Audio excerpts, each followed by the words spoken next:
two ৰঞ্জিতাছ videos মোৰ মৰমৰ প্ৰথম শ্ৰেণীৰ ছাত্ৰ ছাত্ৰী আজি তোমালোকৰ ভিডিঅ' হ'ব তোমালোকৰ নতুন পাঠ্যপুথি ঝংকাৰৰ পৰা পাঠ 2 বৰষুণ আজি আমি বৰষুণ পাঠৰ প্ৰশ্নৰ উত্তৰ গোটেই আলোচনা কৰিম চেনেলত নতুনকৈ আহিছে যদি চেনেল ছাবস্ক্ৰাইব কৰি থৈ দিব নতুন নতুন ভিডিঅ' নটিফিকেশ্যন পাই থাকিব আহা প্ৰথমতে আমি শুনিম ঠিক আছে টিপ টিপ টিপ টিপ বৰষুণ পৰে আকাশৰ পানীবোৰ পৃথিৱীত সৰে নৈ জান খাল বিল ভৰি ভৰি যায় কণ কণ ভেকুলীয়ে মূৰ তুলি চায় আৰু এবাৰ মাতি শুনাম টিপ টিপ টিপ টিপ বৰষুণ পৰে আকাশৰ পানীবোৰ পৃথিৱীত সৰে নৈ জান খাল বিল ভৰি ভৰি যায় কণ কণ ভেকুলীয়ে মূৰ তুলি চায় ধুনীয়াকে শুনিছা নহয় মুখস্থ কৰি থৈ দিবা এতিয়া কওঁ আহাত কি প্ৰশ্ন দিয়া হৈছে আলোচনা কৰিম কওঁ আহা পদ্যটোত টিপ টিপকৈ কি পৰাৰ কথা কৈছে পদ্যটোত টিপ টিপকৈ বৰষুণ পৰাৰ কথা কৈছে চোৱা নৈ খালত পানী দেখিলে তোমাৰ কি কৰিবলৈ মন যায় গা ধুবলৈ মন যায় হয়নে খেলিবলৈ মন যায় তোমালোকক কি কৰিব মন যায় ক'ব পাৰিবা চোৱা ভাবো আৰু কওঁ আহা মাছ পানীত থাকে ভেকুলী ক'ত ক'ত থাকে বাৰু তোমালোকে ভেকুলী ক'ত ক'ত দেখিছা পানীতো দেখিছা ঘৰৰ চুকতো দেখিছা চাগে হয়নে শুকান ঠাইতো দেখিছা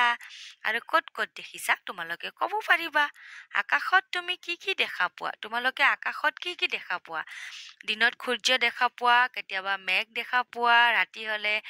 তৰা দেখা পোৱা জোন দেখা পোৱা হয়নে তোমালোকে ধুনীয়াকে ক'ব পাৰিবা মই তোমালোকক প্ৰথমতে কৈ শুনালো তোমালোকে কেনেকে লিখিবা মই তোমালোকৰ কাৰণে আগতীয়াকে লিখি থৈছো এবাৰ চাই ল'ম কৰ উত্তৰত লিখিবা পদ্যটোত টিপ টিপকৈ বৰষুণ পৰাৰ কথা কৈছে খৰ উত্তৰত লিখিবা মোৰ খেলিবলৈ গা ধুবলৈ মন যায় গৰ উত্তৰত লিখিবা ভেকুলী নৈ খালত ঘৰৰ চুকত থাকে আৰু এটা প্ৰশ্ন দিয়া হৈছে আকাশত তুমি কি কি দেখা পোৱা আকাশত মই তৰা জোন সূৰ্য দেখা পাওঁ লগতে মেঘো দেখা পাওঁ হয়নে তোমালোকে ক'ব পাৰিবা এনেকে লিখি থৈ দিবা তেতিয়াহে তোমালোকৰ মনত থাকিব ঠিক আছে এতিয়া আমি আলোচনা কৰিম প্ৰথম ধ্বনি কওঁ আহা ধ মাজৰ ধ্বনি কওঁ আহা ধ ঠিক আছে আহা আমাৰ খুৰা বাৰৈ সাজে বাঁহৰ মূৰা ঠগাত থৈ পুথিখন খুৰ লগাই পৰা ওপৰৰ শাৰী কেইটাত পোৱা থ আৰু ধ বৰ্ণত ঘে দিওঁ আহা থ আৰু ধ বৰ্ণত ঘে দিবলৈ দিয়া হৈছে এতিয়া আমি চাই ল'ম ঠিক আছে ইয়াত আমি ক'ত ধ পালো ইয়াত পালো তোমালোকে ঘেৰ দিবা ঠিক আছে ক'ত পালো ইয়াত পালো হয়নে থ ইয়াত পালো হয়নে আৰু চাই যোৱা ক'ত পালা ইয়াত পালা ঠিক আছে তোমালোকে নিজে চাবলৈ যত্ন কৰিবা মই মোৰ ফালৰ পৰা দেখাই দিলো তোমালোকে ধুনীয়াকে নিজৰ কিতাপত ঘেৰ দি থৈ দিবা এতিয়া পঢ়ো আহা মুৰা ঠগা ঠেলা বুঢ়া বাঢ়ৈ মৰমৰ ছাত্ৰ ছাত্ৰী লিখো আহা লিখিবলৈ দিয়া হৈছে ধুনীয়াকে চাই চাই লিখিবা প্ৰথমতে ইয়াত আমাক যেনেকে দিয়া হৈছে তেনেকে লিখিবলৈ যত্ন কৰিবা এতিয়া আমি আলোচনা কৰিম গাঁও আহা আমাক গাবলৈ দিয়া হৈছে হলৌ উঠিল টকৌ গছত লগাই সদৌ মদৌ জৌ জৌকৈ সৰিল নিয়ৰ হল জলৌ জপৌ আৰু এবাৰ পঢ়ি শুনাম গাঁও আহা ঠিক আছে হলৌ উঠিল টকৌ গছত লগাই সদৌ মদৌ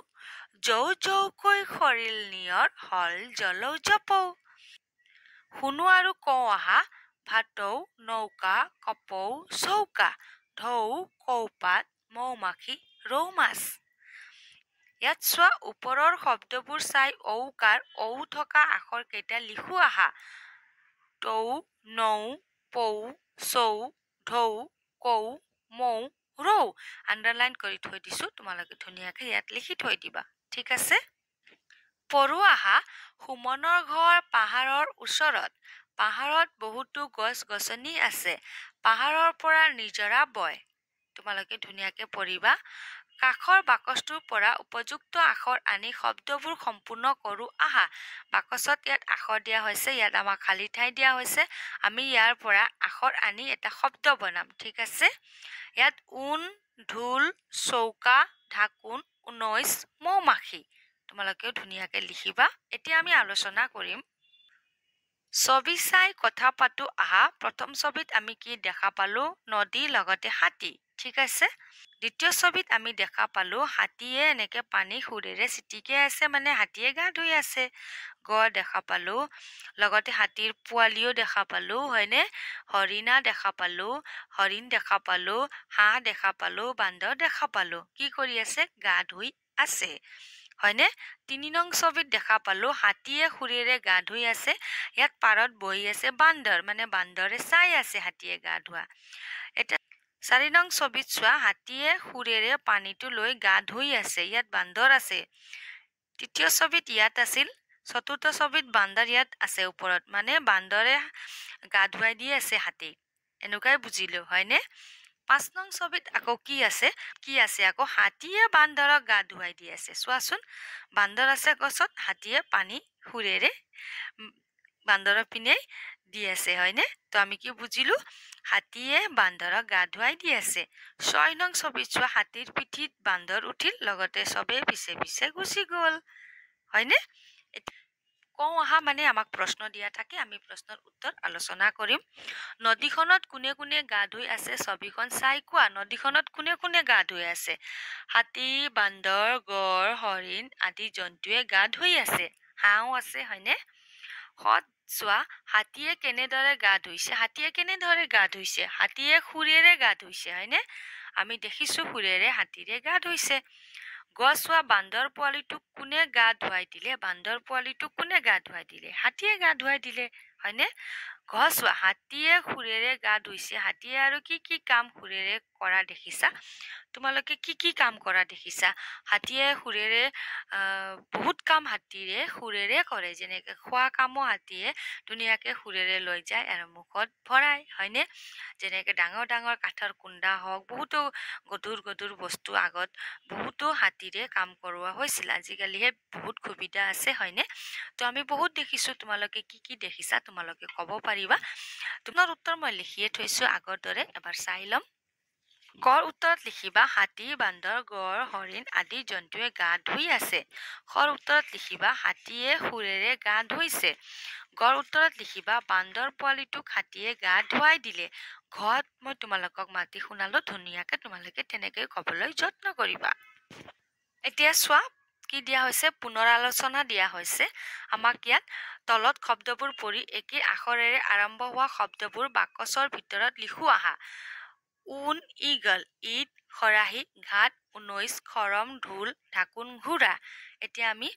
এটা চাই ল'ম উদাহৰণ দিয়া হৈছে ঊন ১৯ ঈদ ইগল ঘাট ঘোঁৰা খৰম খৰাই ঢাকোন ঢোল ঠিক আছে ইয়াত মই লিখি থৈছো তোমালোকে ধুনীয়াকৈ চাবা আৰু লিখি থৈ দিবা কিতাপত লিখিলে মৰমৰ ছাত্ৰ ছাত্ৰী কাঠ পেঞ্চিল ব্যৱহাৰ কৰিবা এতিয়া আমি আলোচনা কৰিম